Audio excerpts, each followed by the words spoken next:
After concluding his fruitful visit to Mongolia, Raksha Mantri Shri Rajnath Singh landed in Tokyo, the capital of the land of the rising sun, to attend the India-Japan 2+2 ministerial dialogue and meet his Japanese counterpart. The visit assumes significance as 2022 marks 70 years of diplomatic relations between India and Japan. Shri Rajnath Singh began his first day of engagements by paying homage to the personnel of Self-Defense Forces of Japan at their memorial. He later headed to Ministry of Defense Japan, where he inspected the ceremonial guard of honor before the delegation-level talks with Japanese Defense Minister Mr. Yasukazu Hamada. The two ministers reviewed a number of issues of bilateral defense cooperation and regional affairs and acknowledged the crucial role their collaboration can play in ensuring a free, open and rule-based Indo-Pacific region. The Raksha Mantri, along with External Affairs Minister Dr. S. Jaishankar, later proceeded for the second India-Japan 2+2 ministerial dialogue with the Defense and Foreign Affairs Ministers of Japan. As the two robust democracies, India and Japan are pursuing a special strategic and global partnership. Needless to say, the Raksha Mantri's engagements will provide a thrust to this mutually beneficial objective.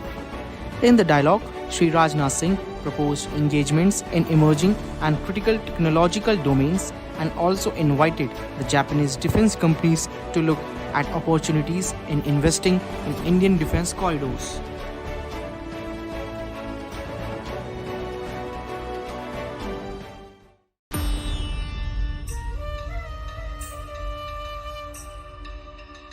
प्रधानमंत्री नरेंद्र मोदी के dream project central Vista project का एक प्रमुख हिस्सा central Vista Avenue जनता के स्वागत के लिए तैयार है। हरियाली के बीच एक फव्वारे के साथ लाल ग्रेनाइट वाले पैदल मार्ग और नहर क्षेत्र राष्ट्रीय राजधानी की सुंदरता में चार चांद लगाते प्रतीत हो रहे हैं। सेंट्रल विस्टा के इस पूरे खंड पर 16 पुल हैं। नए क्षेत्र में सभी राज्यों के फूड स्टॉल, वेंडिंग जोन, पूरे हिस्से में 1000 से अधिक वाहनों के लिए पार्किंग की जगह बनाई गई है और 24 घंटे सुरक्षा की व्यवस्था होगी, जबकि इंडिया गेट के पास बसों के लिए अलग से पार्किंग की जगह होगी। यहाँ अब लोगों को सुभाष चंद्र बोस की प्रतिमा भी देखने को मिलेगी। इस पूरे प्रोजेक्ट की घोषणा सितंबर 2019 में की गई थी। 10 दिसंबर 2020 को प्रधानमंत्री नरेंद्र मोदी ने प्रोजेक्ट की आधारशिला रखी थी। सेंट्रल विस्टा एवेन्यू और सेंट्रल विस्टा प्रोजेक्ट नए और आत्मनिर्भर होते भारत की आकांक्षाओं को पूरा करने की दिशा में एक सशक्त प्रयास है।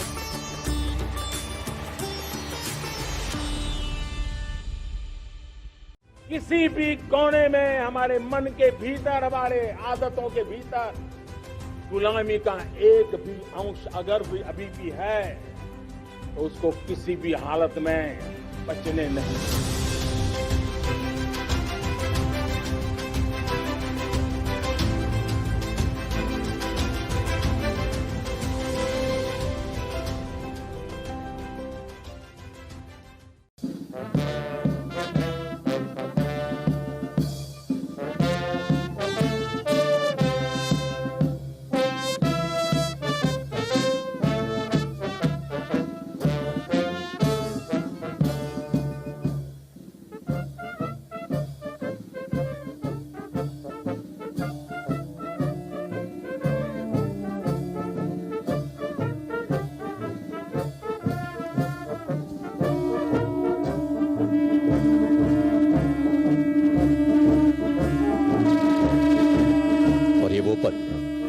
जब प्रधानमंत्री नरेंद्र मोदी ने नेताजी सुभाष चंद्र बोस की प्रतिमा का अनावरण किया।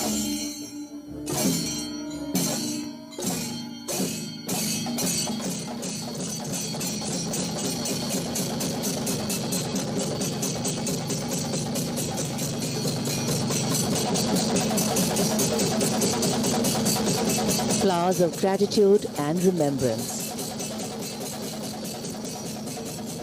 One of the greatest freedom fighters India's ever had.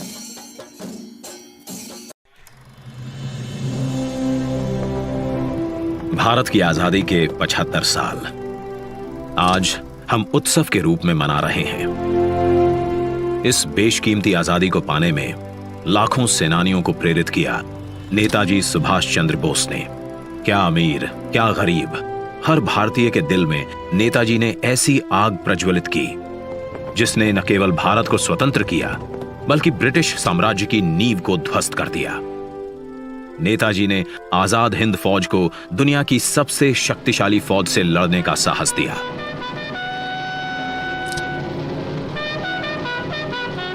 Bharat की पहली अंतरिम सरकार की स्थापना की और 21 अक्टूबर 1943 को पहली बार भारत की धरती पर राष्ट्रीय ध्वज फहराया। नेताजी सुभाष चंद्र बोस के बेमिसाल योगदान को, उनके अदम्य साहस भरे प्रेरक जीवन को समय के साथ उस तरह याद नहीं किया गया जिसके वो हकदार थे।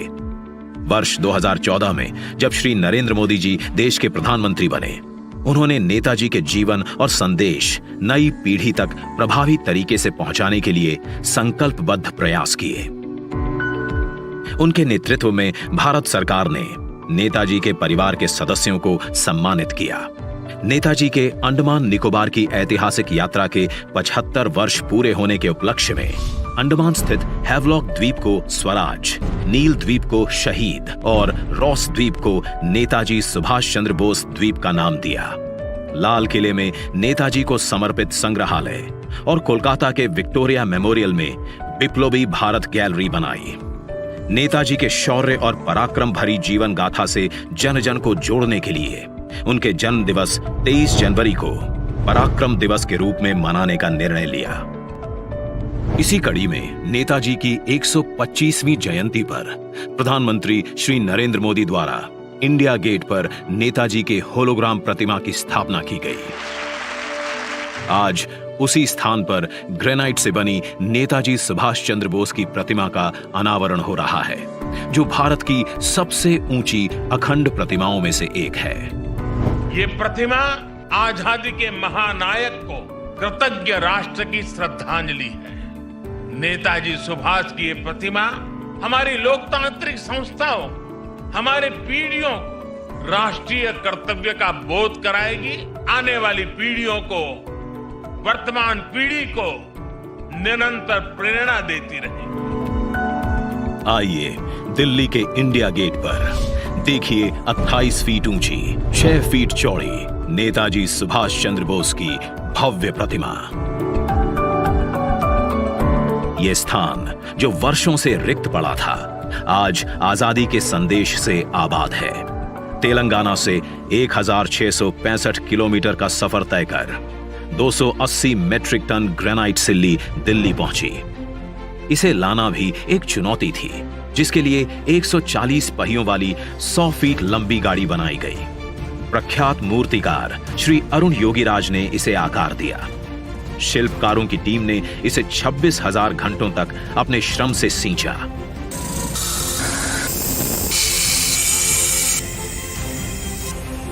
और हमें दिया नेताजी को नमन करने और कृतज्ञता प्रकट करने का अवसर। देश के लिए जीने मरने की हमेशा प्रेरणा देती रहेगी ये प्रतिमा।